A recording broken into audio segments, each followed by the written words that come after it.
All right, Patrick, welcome to Living Off Rentals. Thank you. Glad to be here. Been looking forward to this one. Yeah, it's great to have you here. I feel like we've operated in the same hemisphere for the past decade or so, and we have a lot of similar friends and acquaintances in the real estate investing space, but haven't had a chance to sit down and talk to you yet. So I'm really excited to do this. By way of short intro, so Pat's been a real estate investor since the 90s.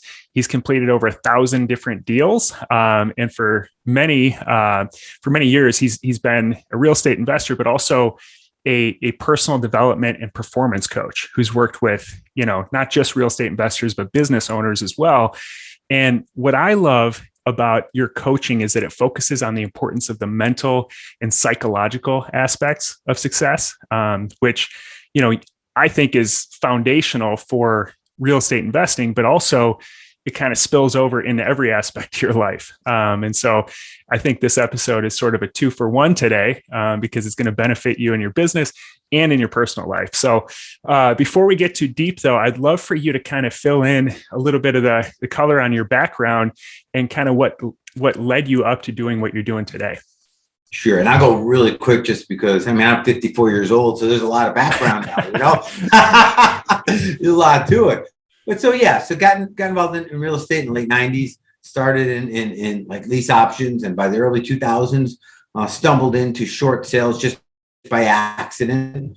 And that was before anybody really knew what short sales were, and we're in that for a few years. I got really good at it. We started doing some teaching and training in our local REIA group, and then that turned into a much bigger thing. And by 2007 or so, we launched a nationwide company called Fortune Builders, which you're familiar with, right? And we were one of the founding members. We handled all the coaching of that organization, so it was really cool.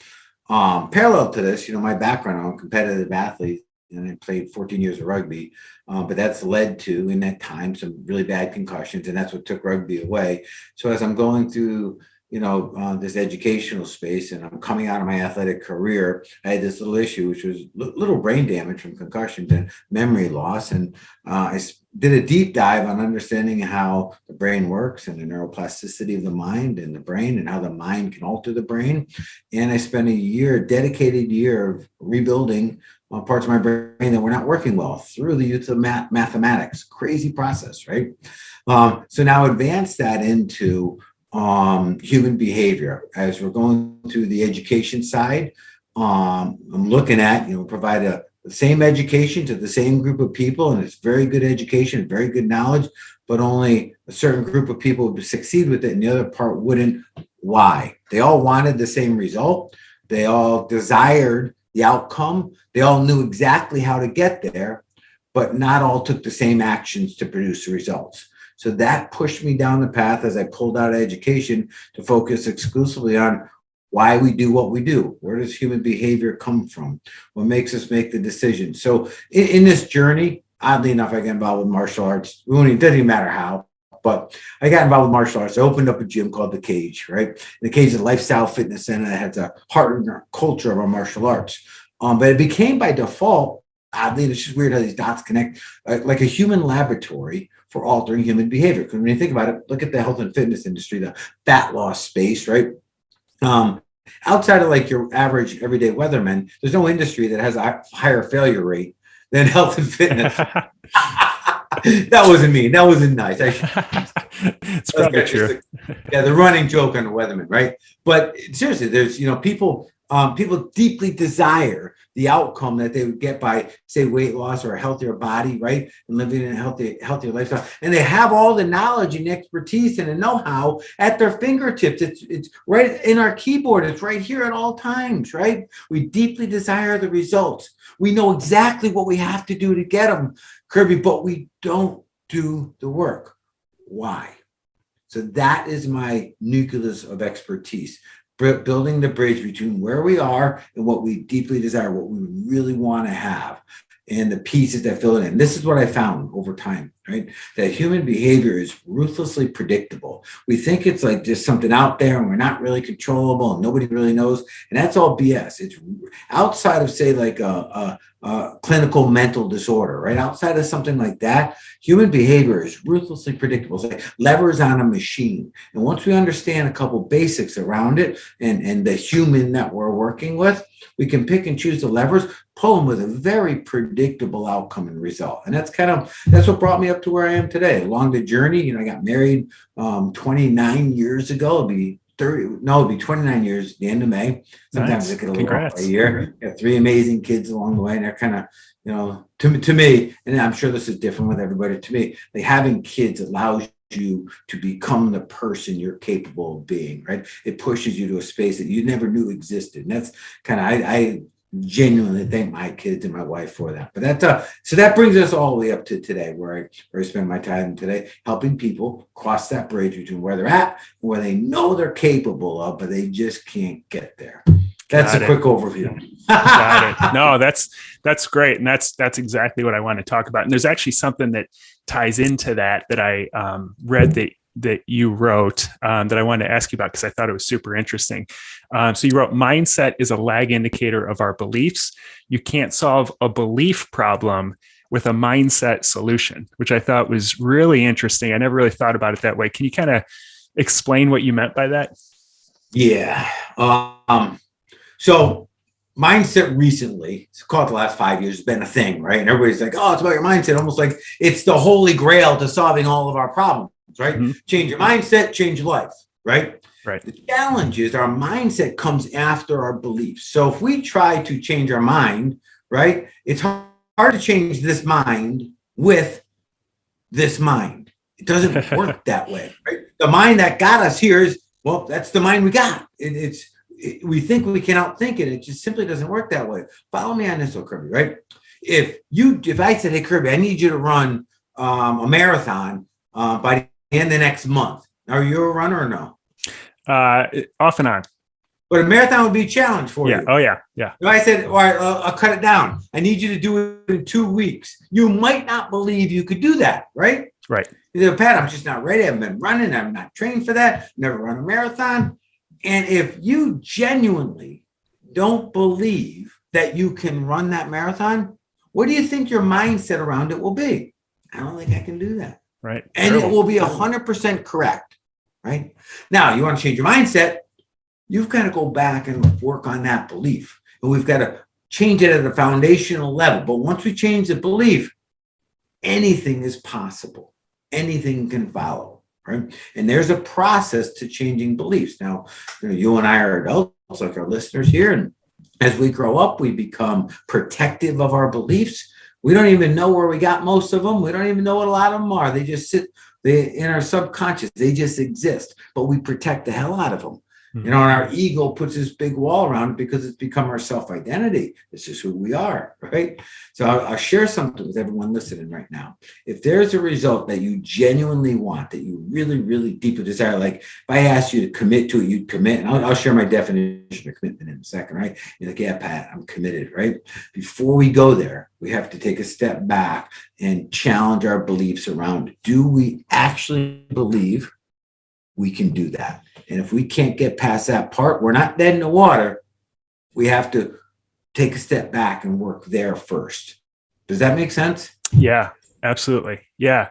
So I guess, you hear a lot of people talk about like, just believe it and it will happen. And it's one thing to say that.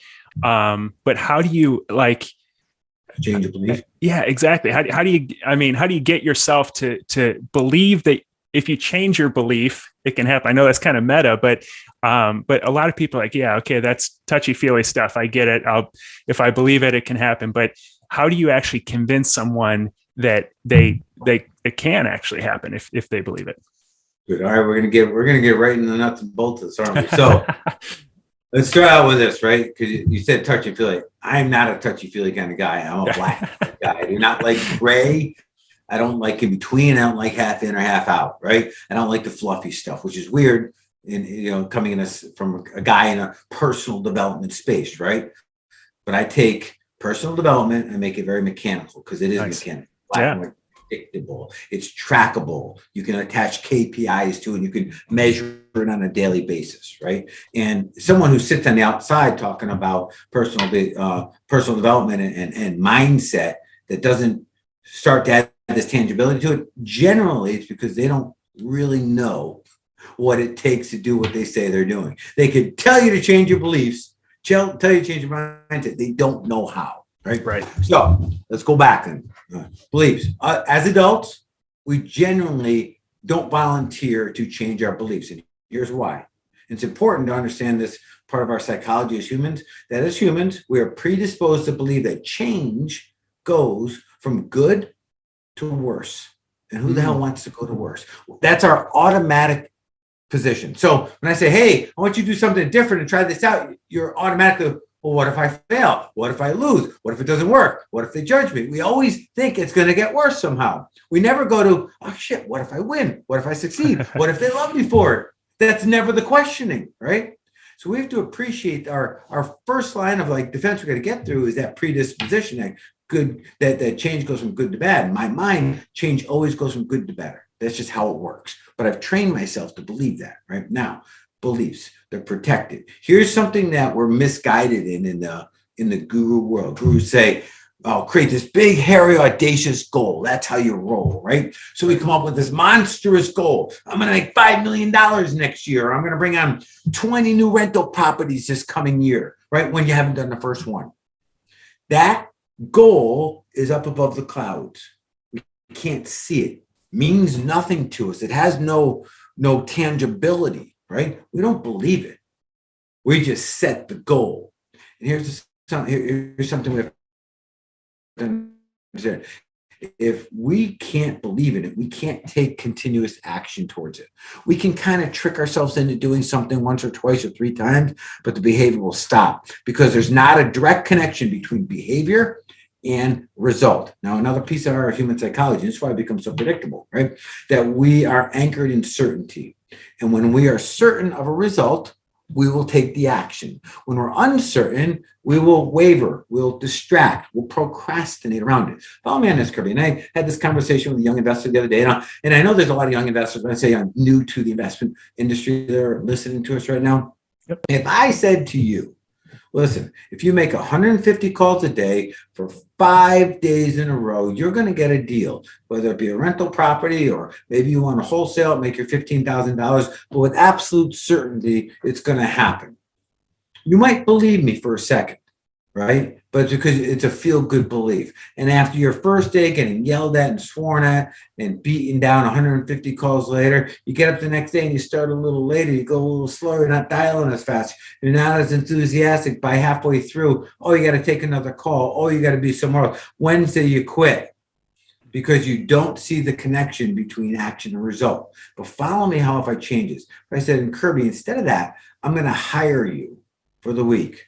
And all you have to do is make 150 calls a day for 5 days, 750 calls. If you do that, I'll pay you $15,000. As a matter of fact, you can do it in a day or 2 days. I don't care.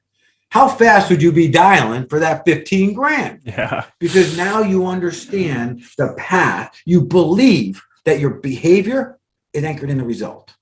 That's the power of belief. I'm just using that as an example so we can explain a little better what I'm going to get into here, okay? But void of belief, we'll doubt, we'll question, we'll find reasons why we can't. Every single time we procrastinate, every single time we distract, every time we make an excuse, it's because we do not believe, deeply believe that our behavior is moving us towards the results that we desire. Because if we believed it genuinely, we would not stop. What I've found, and I'm sure you found the same, you've been in this game long enough, you work with a lot of entrepreneurs, you've probably learned this yourself that we are not lazy people, and we are not afraid of hard work, and we're not afraid of getting bloodied up. That's just the nature of the entrepreneur. But we are challenged in this space of uncertainty and not knowing. And when we don't know that what we're going to do is going to produce a result, we're very uninspired to take the action. Does that make sense? Yes, absolutely. Yeah. And it seems to me it's like these beliefs come from previous experiences that you've had, a lot of times negative experiences that you've had, and then also fear. And the fear kind of manifests itself the same way that you're talking about. The ones that I, hear a lot is, what if I, pick the wrong market, or I don't know how to get financing on a deal, so I'm just not taking action to find a deal, or, all these fears around real estate investing that come up. So how do you get beyond those fears to still continue to move forward and take the actions that are required to get you closer to the goal? Good question, actually, really good question. But let's answer that, but then bring me back to the belief, because we didn't get to how to actually change a belief. It's such a big part of this, right? I don't want our listeners saying, right? So fear. So here's something that we kind of get wrong. We feel we need to know everything before we take the action. Now, if we knew everything, then we would be certain in the outcome, right? And there'd be no risk. If there's no risk, it is not an investment, Kirby. Kirby, get this. Investments are defined by risk and reward, right? And if you are unwilling to take the risk, there can be no reward. In nothing is there absolute certainty, right? So we're playing a game that doesn't exist to begin with.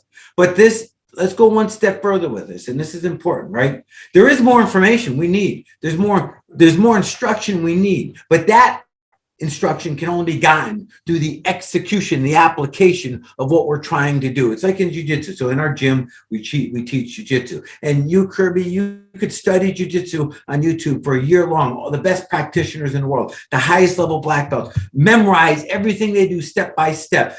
Get on the mats, and I can have a guy who's trained for 1 week smoke you. Because education only comes through application. You have a lot of information, but it has not been converted to education, which comes through the application, the experience of taking the information and putting it on mats. The information we need is learned through this process that we're you going first, right? We think we need it all now, but the piece that's missing can only be gotten through what I call discovery. Now, I'll give you another analogy where it makes a little more sense for people, right? I do this all the time. Maybe you've done it. I go to some location at night, never been to it before. I use my GPS to get there, right? I go in, I'm at the event for 2-3 hours. I come back out. I don't even know to go right or left, leaving the parking lot. So I go home in my GPS, and I sit there. And I'm like, all I need to know, left or right. And I'm not getting any feedback from the satellite gods, right? And I'm like, what's going on here? Well, the truth is, they can't help us. The universe, stay with me, can't help us until we go first. Now, the second I leave that parking lot and I take that left, satellite gods, universe, Pat, I got you. I'm going to correct your course. Take the next right. Right. So it doesn't matter if I went right or wrong leaving the parking lot, because the instruction I need can only be gotten by leaving. It didn't matter which way. And then they got me. And now I just pay attention as we move forward. This is what if you make a mistake? Pay attention, because the exact instruction you need to correct course is coming right after. But you'll never get that by sitting in the damn parking lot. And that's where a lot of us get stuck. Because like you said, what if I lose? What if I pick the wrong property? What if I do the wrong due diligence? What if I pick the wrong address, right? Well, guess what? That's part of discovery. That information we need can only be gotten through those steps. Does that make sense? Totally. Yeah. And I like to tell people that no action is still a decision. That's still, in a lot of cases, more risky than actually taking action and starting to move forward, even if you don't have all the answers. So yeah, that absolutely makes sense. So think about the analogy of the parking lot. Your end goal is to go home. Your inaction is I'm not moving. I'm staying in the parking lot until I get a signal. Well, you will perpetuate that which you're trying to avoid, not going home, right? Yeah. By your inaction. It's the exact same point. Yeah, absolutely. So getting back, I didn't want to cut you off with the beliefs. So getting back to how to change your beliefs, then I think that's pretty interesting, right? And mind you, most of our beliefs, they were hardwired into us before we were 7 years old, before we were neurologically complete enough even to strategize over whether or not this stuff made sense. And of course, we only had 7 years of wisdom to lean on, so we didn't have much to filter it with. But then, other authorities, whether they be teachers or parents or priests, they give us other beliefs along the way.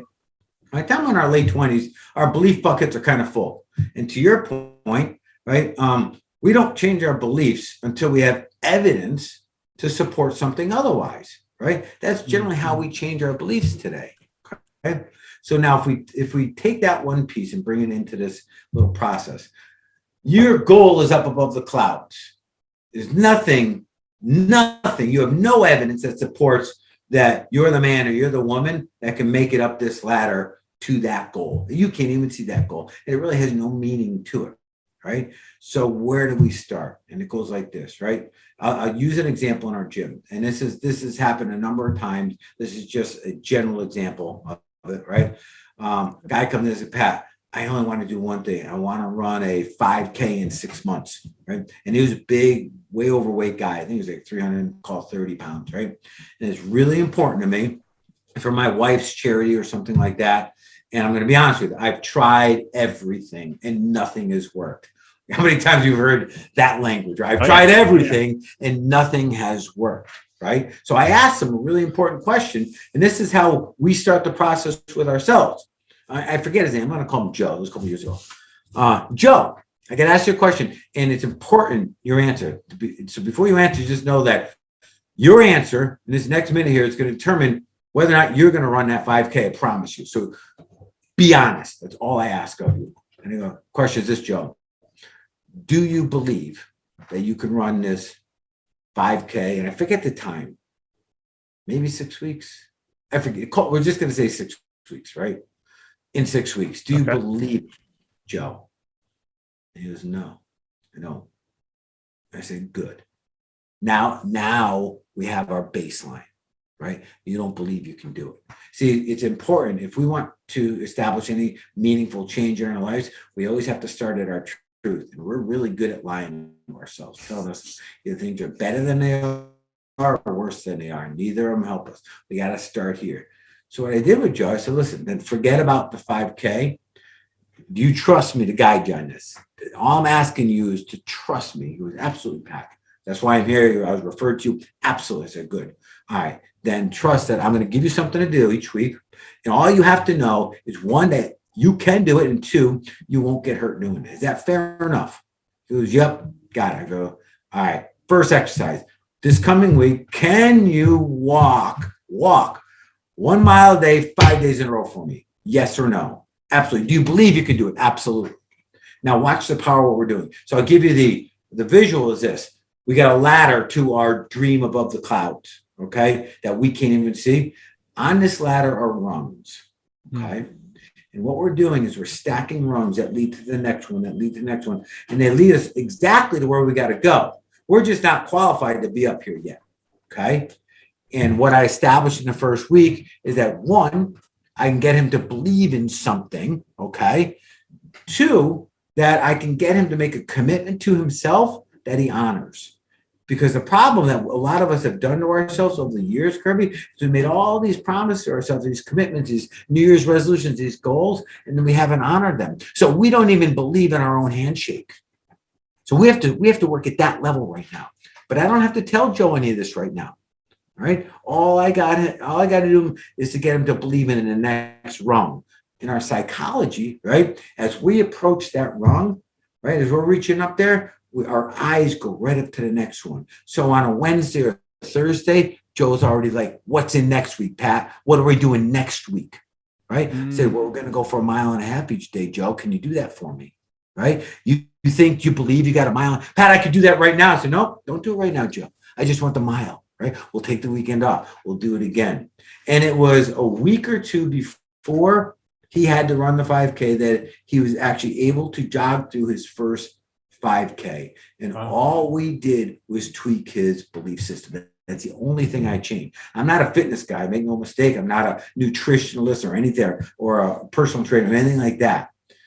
And I can get anybody the results they want in the gym by focusing on the belief side of the equation. Does that make sense? Oh, absolutely. That's awesome. That's how we change our beliefs, bit by bit, right? Don't focus on rungs you don't believe in. Go to the next rung. Earn the right to believe in yourself.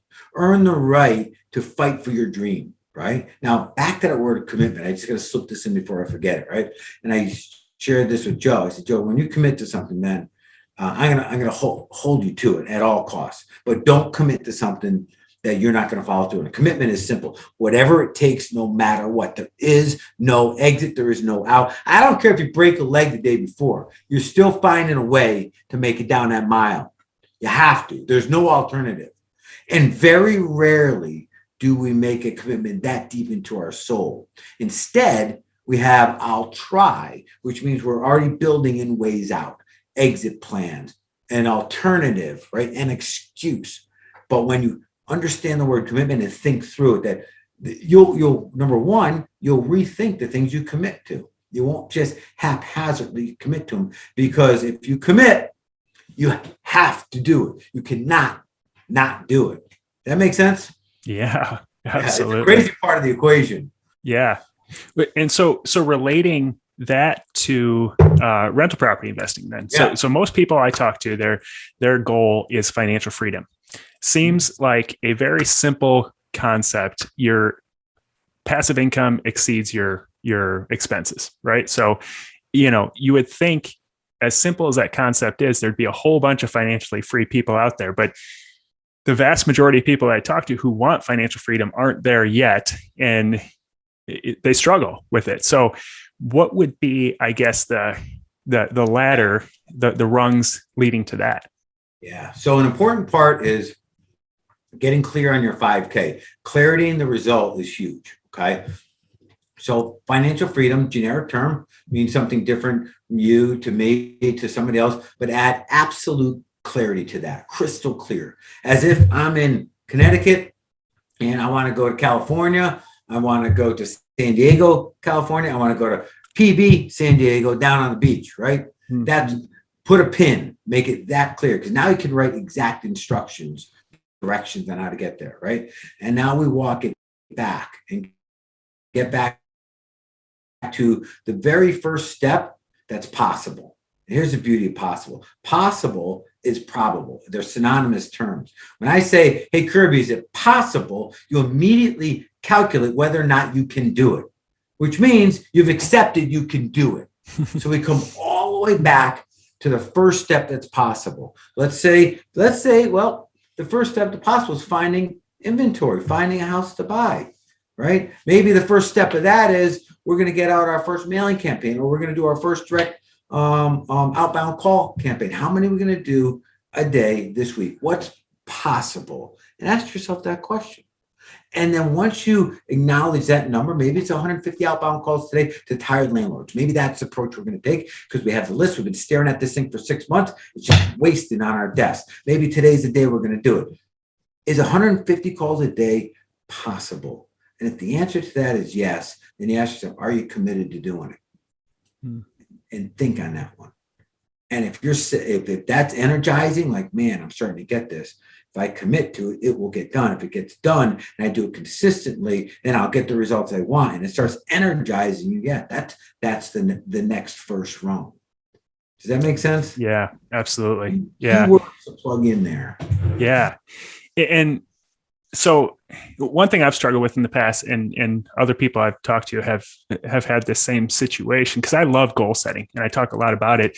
And I'll tell people, write down the goal that you're going after. And especially like the engineer type mindset, they struggle with just that part of it, because they're trying to figure out what their purpose is, what the goal should be. And they're like, well, if I pick the wrong goal and I run 1,000 miles an hour in the wrong direction, is that really helping me? And so they don't pick any goal. Like they're kind of stuck around figuring that piece out. So how do you coach people in figuring that piece out? Like what the goal is that they should be pursuing? Yeah. So you have actually two questions in there. One's about meaning and purpose, and one's about setting the goal. So here's the engineering mind. And I get it. My dad was an engineer. I work with a lot of engineers. The problem isn't that they can't set the goal. The problem is they keep using their means to determine an end. Now, your means only got you so far. That's where you're running into the problem. And you can't see going further because you're trying to calculate the equation from the wrong end. We got to go back to being a child here, right? Think about as a child. Do you have any kids, Kirby? Yeah, I've got 2.5. My third one's coming in July. So. Okay, awesome.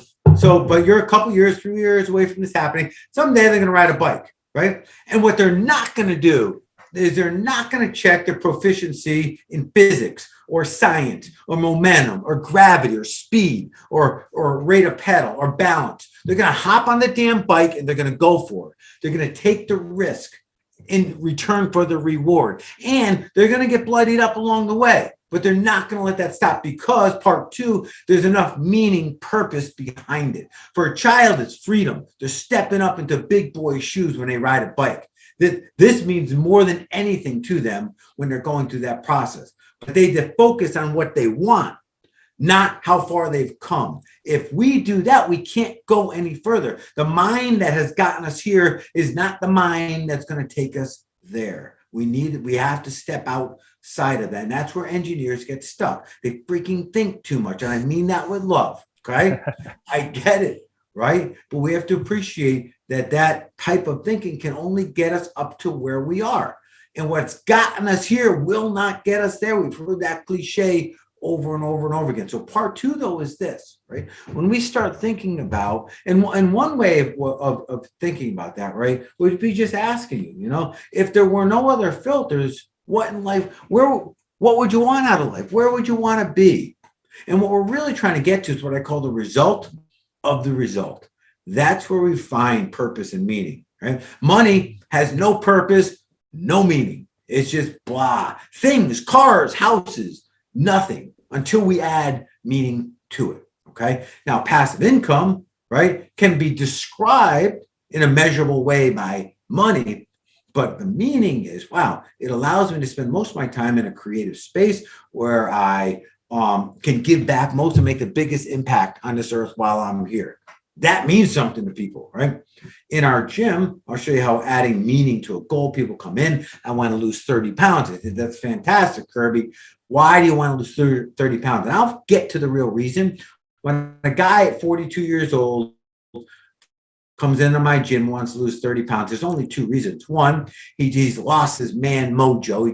He feels like a wuss and can't stand it anymore. Or two, he's having problems with his wife. They don't have that same spark. They've been married 10 years now, and he's let his body go, and he thinks it's about his body, right? And I said, all right, guess what, Kirby? You want that back? That's what we sell in our gym. You want to fight for your queen? We'll get her back. But the transformation is this. And you've heard this before. I know we're going on a journey here, but you've heard this before. In order to have something that you don't currently have, you got to do something that you're not currently doing. You've got to become someone that you're not current. Be, do, have. So now in this journey of losing 30 pounds, right, he's becoming the man that his wife married. Strong, confident, courageous, disciplined, focused, right? That's what she wants back. If the body comes with it, great. But that's what's lacking. Not if the 30 pounds, not so much concerned about that, right? But it's that mojo the guy carries, right? And when he doesn't show up one day, they go, hey, Kirby, you're not here. Why aren't you at the gym? And you go, the kids, I didn't sleep well, the dog, Kirby, time out. Are you done fighting for your queen? And immediately, right? Like, I got it, Pat. I'll be right in. Because the weight loss means nothing. The money means nothing. The houses mean nothing. How many vacation rentals you have means nothing. It's why we do what we do, the result of the result. So connecting to that gives us the fuel to do the hard work. And this is what I found. I'm sure you've seen it too, right?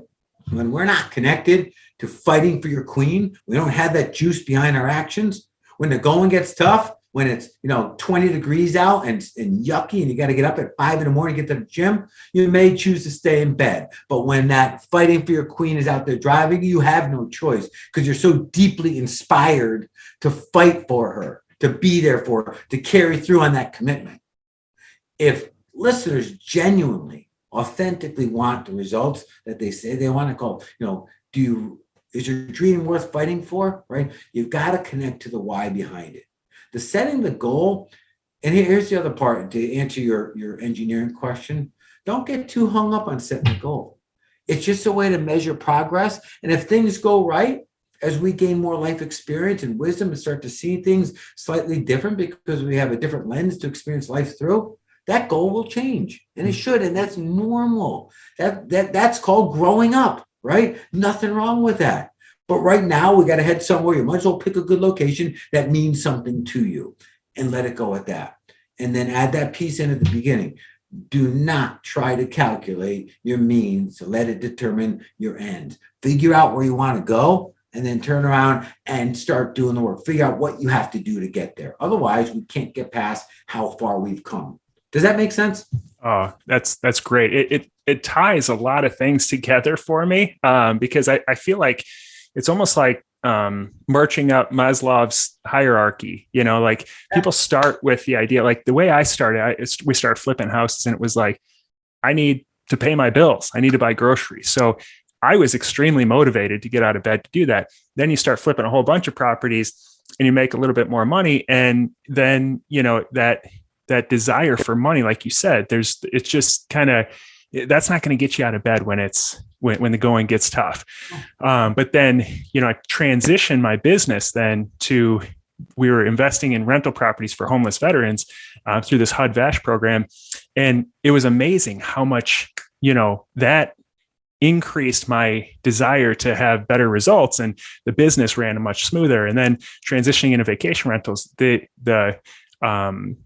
experience that I provide now for our guests, we get these reviews all the time, these positive reviews, it just lights me up. And it's like, it starts with money, which there's nothing wrong with, I think, because, you've got to have money to survive.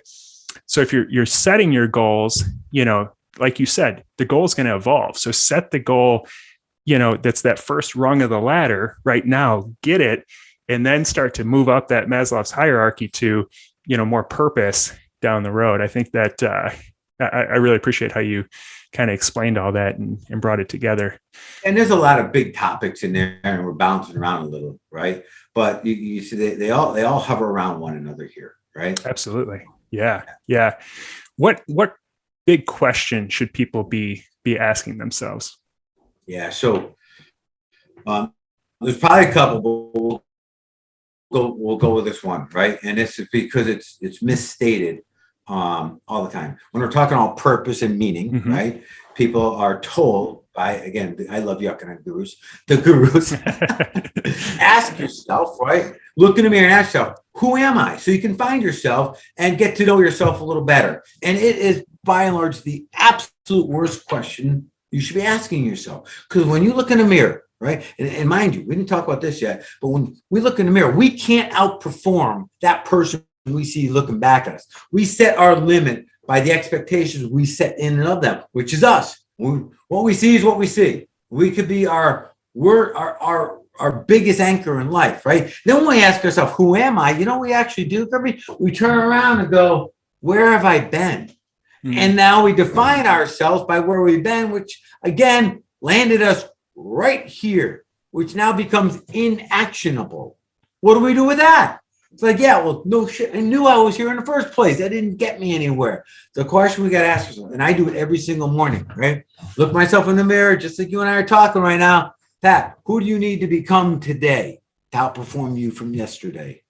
In your health, your wealth, your relationships, your impact. Who do you got to become? Do you need to be a little more disciplined and focused today, Pat? Good, we're going to focus on that. We're going to work on that today, right? But now when we ask ourselves that other question, who do we need to become?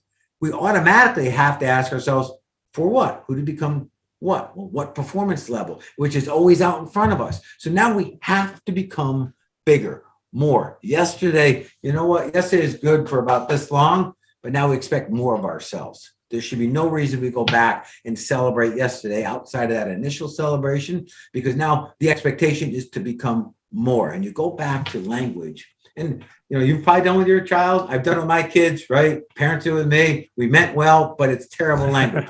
Johnny, just do your best. That's all I expect of you. Just do your best. But all that can do is bring Johnny as far as he's come. He can't outperform himself. Hey, Johnny, do better than you've ever done before. Think about the difference right there, because your best is yesterday, right? And we want to be better every day. That's where true fulfillment. That's where, when we wake up in the morning, not everything doesn't have to go good. We don't have to be like winning at everything. But if we move our needle forward, we're fulfilled. We feel good. Right? So we're not afraid of hard work. We're not afraid of getting bloodied up. We're not afraid of getting knocked down. But inside, we got to know that we're moving forward, that we're working, in psychology, it's called working towards mastery, right? Becoming the best version of us possible, right?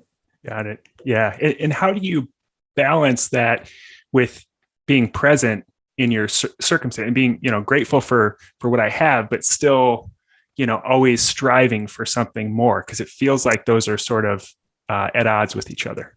Yeah. Yeah. So totally get it, right? It's almost like, Pat, that sounds great, ungrateful, always wanting more. So let me frame it this way, right? My son asked me this. We're driving out to Colorado. He just graduated out of high school. He's supposed to go to wrestle college. Didn't want to go to college. Wanted to just get out and be on his own, grow up and be a man, right? On his own dime. So literally like a week later, we're driving out to Breckenridge, Colorado from Connecticut. And halfway through the trip, and it was like a 32-hour trip or something. He asked me a question, Dad, when is too much too much? When is too much enough?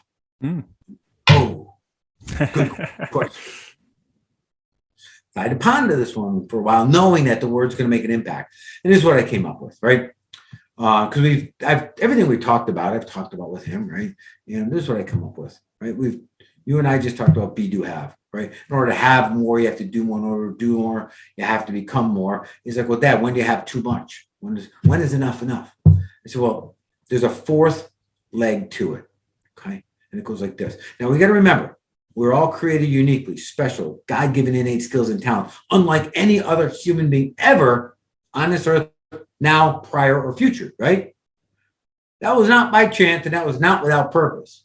So, in my opinion, our goal, right, is to make the best of those ingredients, be the best chef we can, right? Got it. Now, that means impact. How do we make this world better? How do we impact others, right? And leave a dent on this earth while we're here. Be, do, have. The more money we have, the more we can give. And that's the fourth leg.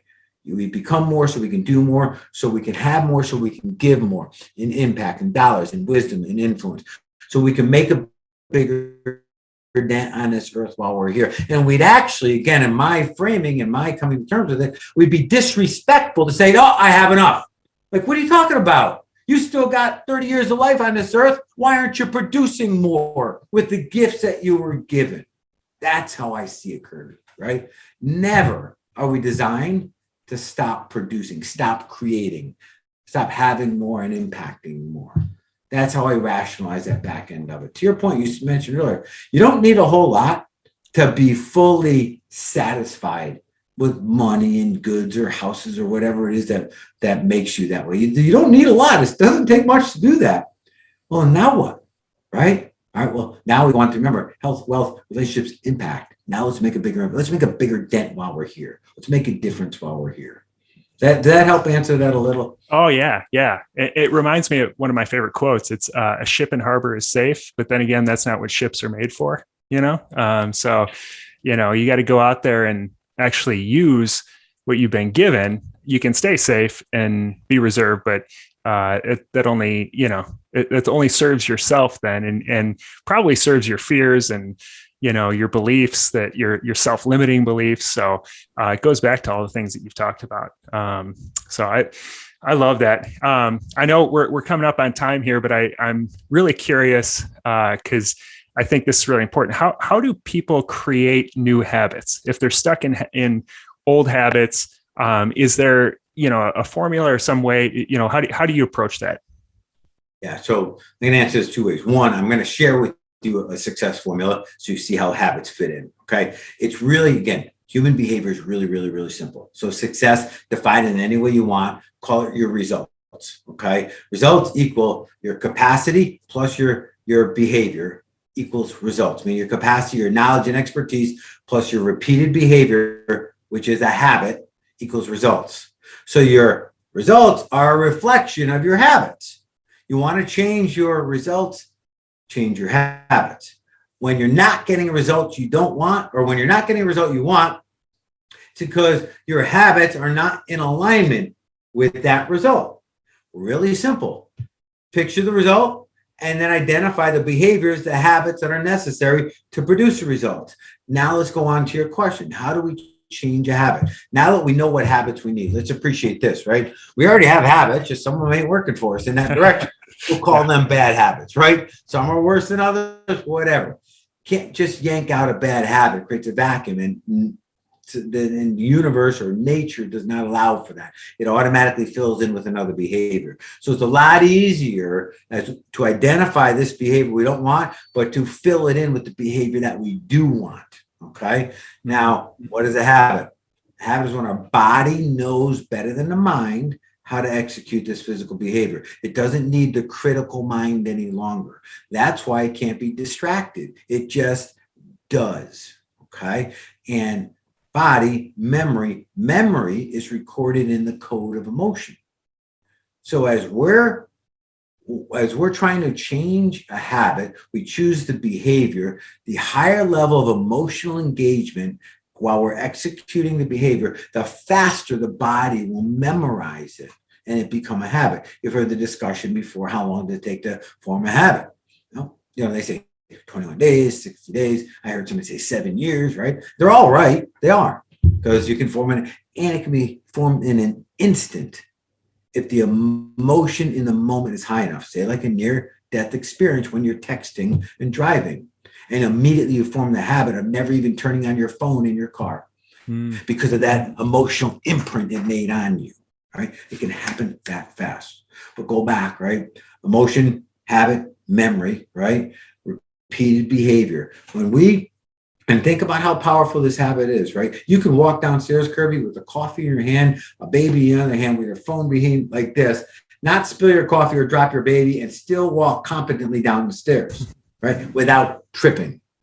But you don't think about your feet moving, the timing, when one comes up and one goes down, because your body knows better than your mind, and it does not need the mind to operate. Now, there's a process to doing this, okay? Once we identify the behavior, we have to give ourselves long enough to convert behavior to habit. And this is where most of us fail. Done it for years, admittedly, right? There's a 4-step process to going from not knowing to habit. And it goes like this. We start out in unconscious incompetence. This is when you don't know that you don't know. This is my daughter wanting to learn how to drive a car at 16 years old. I tell her to start the car. She starts the car lurches forward, scares the crap out of her. She didn't even know to press in the clutch. Intentionally, I needed to hit that emotion, right? She went from unconscious incompetence to a conscious incompetence, and that's where learning begins. So if you're teachers, anyone teaching out there, it's important to trigger that step, right? But now through repetition, finally we pull up to a stoplight, clutch goes in, off comes the gas, depresses the brake pedal, doesn't stall the car. She's like, Dad, I learned how to drive. I could do this. I'm like, you can do it, but you don't really know how to drive yet. There's a different, well, you know how to drive, but you're not proficient in it. You're not competent in it yet, the way we need it, right? And the very next stop sign, I interrupted her. I said, Samuel, when do you graduate next year? And she wasn't graduating. So it forced her to think, took her focus off of the behavior, which she knows how to do, but it was not a habit yet. The body has not memorized it yet, stalled the car.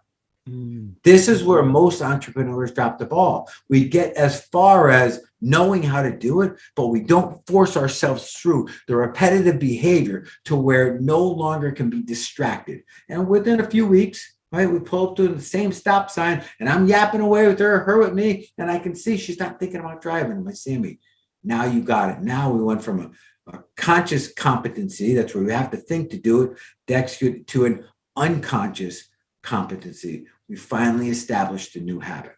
And I know we're going really fast and high level through it, but that's the process, the journey we go on. And it's got to be intentional. I don't know if that helped in answering that or just made it more confusing, but no, that was awesome. That was way more than I expected, and super helpful. There's so many components of this that you've talked about that are, that you tie together, that they're all interrelated, so it's so helpful to have the background that you've got. You can tell you've studied this for years. And I know that this community is going to get so much out of this, because again, it relates to their business and their personal life, and just being aware of it makes a lot of difference. Even if you don't understand every single detail, this is a lot. I'll probably listen to this a couple times.